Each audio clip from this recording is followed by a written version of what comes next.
sa ating programang Boses ni Magdalena. Pakinggan po natin ang ikalawang kabanata ng ating story. Kinaumagahan, matapos mag-almusal ang tatlo suot ang kani-kanilang formal na damit, ay sabay-sabay din silang umalis ng bahay gamit ang dalawang kotse ng mag-asawa. Si Bibian ay mag-isa sa puting kotse niya. Si Leo ay kasama naman si Badet. Habang nasa sasakyan, nagkausap si Badet at Leo. Humingi ng sorry si Badet sa lalaki dahil sa nangyari kahapon nung nabuksan niya yung pinto ng CR. Sinabi naman ni Leo na wala yun. Okay lang yun. Sabay ng makahulugang ngiti sa dalaga. Nagkataon namang magkatabi lang ang building ng office ni Leo at yung building na ina-applyan ni Badet. Inalok ni Leo na baka gusto ni Badet na sabay na silang mag-lunch. Pumayag naman ang babae.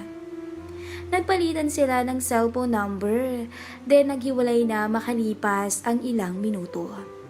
Sa interview, pasado na si Badet. Hired na agad at pinapirma na ng kontrata. Masayang-masaya ito kasi competitive ang salary at maganda ang benefits ng kumpanya. Mga 11:45 a.m. nang biglang nakareceive ng text si Badet mula kay Leo. Magkita raw sila sa baba ng building para mag-lunch. Agad namang dumiretso ang dalawa sa isang restaurant sa Makati. Habang kumakain, ay naikwento ni Badet ang bagong work niya. Kinongrats naman siya ni Leo. Patuloy sila sa pagkain at kwentuhan tungkol sa trabaho. After lunch, naghiwalay na silang dalawa. Si Badet ay dumiretso ng mall para mamili ng ilang dress na gagamitin sa new work niya. Si Leo naman ay bumalik na sa trabaho na may ngiti. Kahapon lang sila nagkakilala ni Badet, pero feeling niya matagal na silang magkakilala. Si Badet ay magaling mang-akit ng lalaki, lalo na nang may asawa na. Diyan siya eksperto. Kukunin niya ang loob, at pag nakuha na niya ay papaikutin niya ito sa kanyang mga kamay. Paglalaruan at pagsasawaan. Oras na ng uwian. Si Bibian na sanay na tinatawagan or tinitext ng mister pag oras na ng pag-uwi ay walang na-receive kahit isang text. Nagtataka tuloy siya. Iniisip na lang niya na baka lowbad si Leo. Samantala, si Leo habang nagdadrive pa uwi ay bigla niyang nakita si Badet na naglalakad. Dala ang mga bitbit na pinamili sa malapit na mall. Agad niya tong binusinahan at inayang sumabay na pa uwi. Ito ang dahilan kung bakit nakalimutan niya ng tawagan o i-text ang misis niya. Dahil excited siyang maisabay ulit si Badet. Habang nasa kotse silang dalawa ay nag-usap at biruan na naman ang dalawa. Nagkataon namang traffic sa EDSA pero hindi sila nainip. Kasi nalibang sila pareho sa kanilang pag-uusap. Malakas ang pakiramdam ni Badet na nahuhulog na ang loob ni Leo sa kanya. Ang alam naman ni Leo ay may gusto na rin sa kanya ang dalaga. Sa totoo lang, nahuhulog na rin nga yata si Badet kay Leo. Wala ito sa plano ng babae. Nang dumating ang dalawa sa bahay, nadatnan na nila doon si Bibian na naghahanda ng hapunan. Andiyan na pala kayo ah. Tamang-tama nagluto ako ng adobo at ginataang tilapia. Paborito to ni Leo, kayang tuwang-tuwa ang lalaki. Agad siyang humalik sa pisngi ni Bibian. Bago siya maupo, pinaupo muna niya si Badet sabay hawak sa upuan upang alalayan. Nakita ni Bibian ito, sabay sabing, "Uy, ang sweet naman nila. Baka magselos na ako niyan ha." Biro nito sa dalawa. Habang kumakain, panay ang ngitian at biruan ni Leo at Badet. Nahalata na to ni Bibian. Medyo nagsiselos na siya, pero pinipigilan niyang huwag magalit.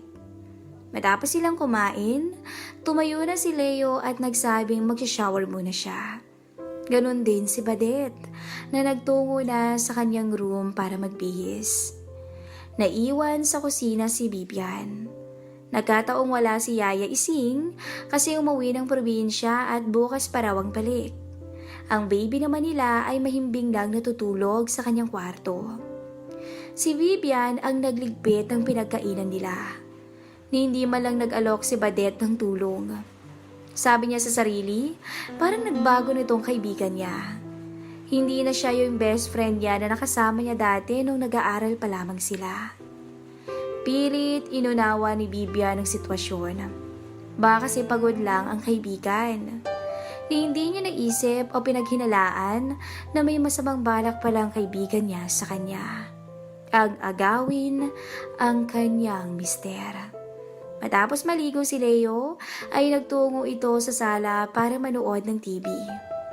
Hinahanap niya si Bibian, pero nasa kusina pa ito abala sa pagliligpit at paglilinis ng kusina. Naka-boxer short lang siya noon na kulay puti, kaya naman halatang tinatago nito. Nakita niya si Badet na nanonood ng TV mag-isa kaya sinamahan niya to. Nagbukas ba siya ng chichirya para sa kanilang dalawa? Panay ang tawanan ng dalawa habang nanonood ng TV. Maririnig ito sa hanggang kusina, kaya alam ni Bibian ang nangyayari. Kaya nagmamadali siya sa pagliligpit dahil gusto din niyang makasama ang kanyang asawa. Namimiss kasi niya ang paglalambing nito sa kanya na para bang biglang naglalaho. Nararamdaman niya yun. Dali-dali siyang nagtungo sa sala para makijoin sa mister at kaibigan. Nakita ni Bibian ang suot na damit ni Badet. Manipis at mahabang t-shirt lang at mukhang wala pang suot na pang ilalim. Si Leo naman ay nakasanto at boxer short lang. Magkatabi ang asawa at kaibigan niya na nanonood ng TV, kaya pumagitna siya agad. Ang palabas ay may husband lover. Nagtanong si Badet kay Bibian, "Paano friend pag may lover ang mister mo, anong gagawin mo?" Sumagot naman si Bibian, "Malaking tiwala ko kay Leo. Hindi niya magagawa yun." Sabi halik sa pisngi ng mister. Bigla namang napangiti si Leo. "Kumusta nga pala yung interview mo?" Tanong ni Bibian. "Okay na friend, mag-start na ako next week." "Oo nga pala, pwede bang tumito muna ako kahit isang buwan lang?" Tanong ni Badet kay Bibian. Sumabat naman agad si Leo. "Oo naman, sabay na tayo pagpasok sa work. Sakto kasi magkatabi lang yung building natin." "Okay lang ba friend na sumakay, makisakay ako sa asawa mo pagpapasok na ng trabaho?" Tanong ni Badet kay Bibian. Nakaramdam na naman ng selos si Bibian matapos niyang marinig ang mga yun. Hindi lang niya pinahalata. Sumagot siya, "Wala namang masama sa pagsabay, Badet. Okay lang yun, basta makikisabay ka lang ha?" Makahulog ang sagot ni Bibian. Si Leo na ang unang kumilos at inaya ng matulog si Bibian. Kaya nagtungo na sila sa kwarto. Naiwan si Badet sa sala. Sa room, nag-usap ang mag-asawa. "Han, nagagandahan ka ba kay Badet?" Sumagot lang ng ngiti si Leo. Pilit siyang tinanong ulit ni Bibian. Gusto kasi niyang malaman if attracted si Leo sa kaibigan niya. "Ano, bakit kang umingiti lang dyan? Maganda ba si Badet para sa'yo?" Tas pangulit ni Bibian, sumagot na si Leo. "Huwag kang magagalit ha?" "Oo, maganda siya at napaka-sexy. Kung hindi nga kita asawa, niligawan ko na siya." Nagulat si Bibian sa sagot ng mister. Hindi niya malaman pero nanginginig siya nang marinig niya yon mula sa bibig ni Leo. Bigla na lang pumunta si Bibian sa CR para hindi mahalata ng asawa. Nag-isip ito. Kailangan na niyang gumawa ng paraan para mapalipat na ng bahay si Badet. Nanganganib ang buhay mag-asawa nila ni Leo. Hindi niya dapat dinala sa bahay niya ang kanyang best friend.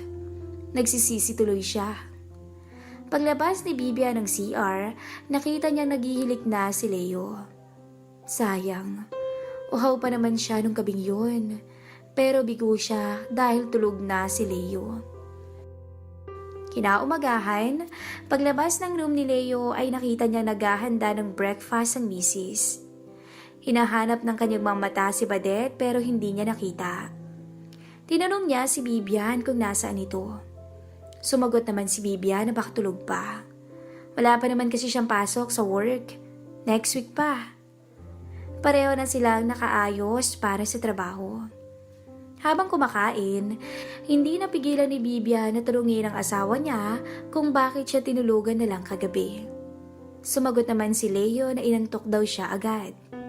Sabi na lang nito na babawi na lang siya mamaya pag uwi galing opisina.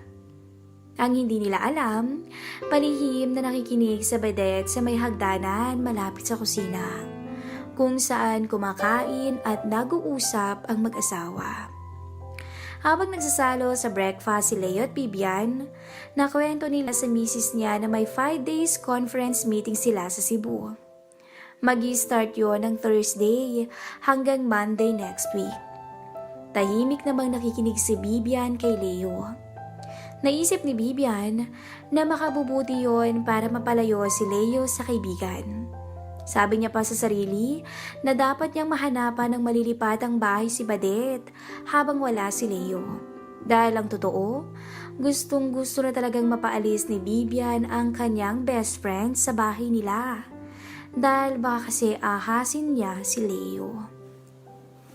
Dumaan ang mga araw. Matapos makalis si Leo papuntang Cebu, ay kinausap ni Bibian ang kaibigan. Seryoso at masinsinan ang naging usapan ng dalawa. Sinabi ni Bibian na kailangan na ni Badet na makaalis ng bahay nila dahil darating ang kapatid na lalaki ni Bibian para manirahan sa kanila. Bigla namang nalungkot si Badet. Matapos nilang mag-usap ni Bibian, ay agad siyang nag-text kay Leo. Leo, salamat sa kabaitan mo ha. Mamimiss kita pag lumipat na ako ng bahay. Salamat talaga. Nang matanggap ni Leo ang text ni Badet, ay agad niyang tinawagan ito. Oh, bakit ka lilipat agad?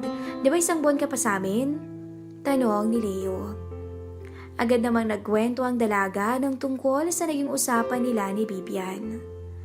Sumagot naman si Leo na siya ang bahala. Basta wag muna raw siyang aalis ng bahay. Kakausapin niya si Bibian. Doon natapos ang usapan ni Leo at Badet sa telepono. Dali-dali namang tinawagan ni Leo ang misis upang tanungin ang nangyari. Sinabi ni Bibian ang totoo na gusto lang talaga niyang mapaalis na si Badet sa bahay nila kasi hindi magandang tingnan. Kasi nga mag-asawa sila at si Badet ay dalaga. Basta hindi magandang tingnan. Isa pa, nangako naman si Bibian na tutulungan niyang makahanap ng bahay si Badet. Agad itong tinutulan ni Leo. Han, huwag kang mag-isip ng masama sa amin ni Badet. Kawawa naman siya. Huwag mo siyang paalisin. Hintayin niyo ako dyan at ako ang aayos. Walang nagawa si Bibian kundi sundin ang mister niya. Agad namang kinausap ulit ni Bibian ang kanyang kaibigan na pumapayag na ulit siyang mag-stay pa siya ng ilang weeks sa bahay nilang mag-asawa. Natuwa naman si Badet.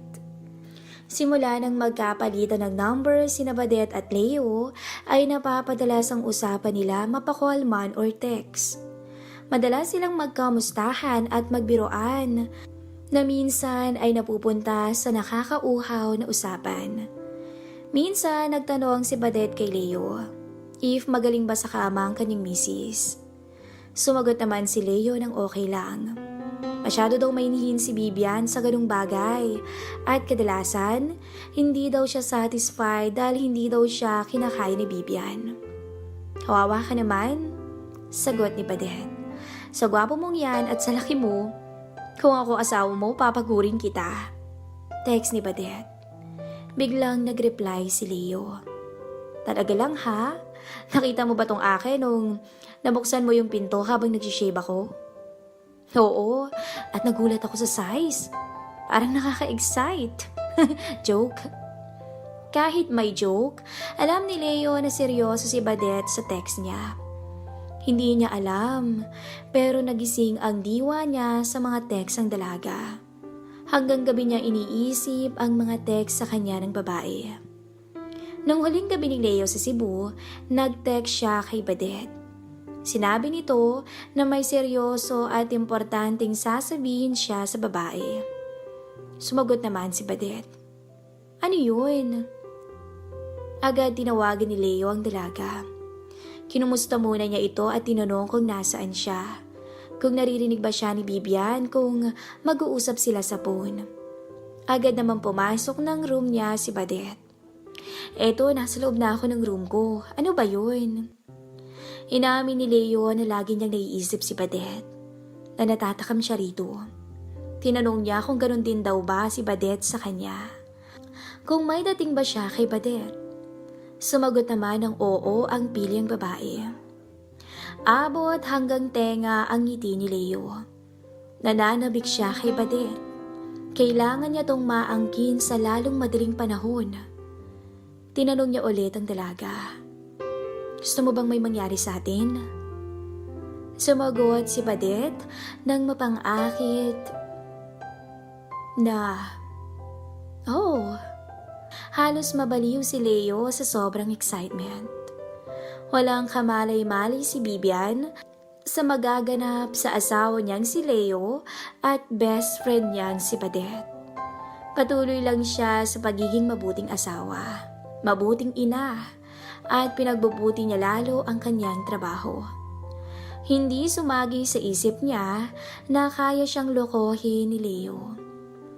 Sa hindi sinasadyang pagkakataon, naiwan ni Badette ang cellphone niya sa sala habang naliligo ito. Sakto namang nakita ni Bibian yung phone niya na may tumatawag. Naka-silent mode ito, pero nakita niya ang number na tumatawag. Hindi ito nakasave sa phone ni Badette, pero alam na alam niya kung kanino ang number na yon. Dahil hindi nasagot ni Badette ang tawag, agad na nag-text si Leo. Pauwi na ako. Umanda ka at mapapalaban ka. Text ni Leo. Parang hihimatayin si Bibian sa nabasa sa text. Nanginginig ang buo niyang katawan. Bigla siyang napaupo sa sofa, balisa at nag-iisip. Abangan po ang next part ng istoryang ito.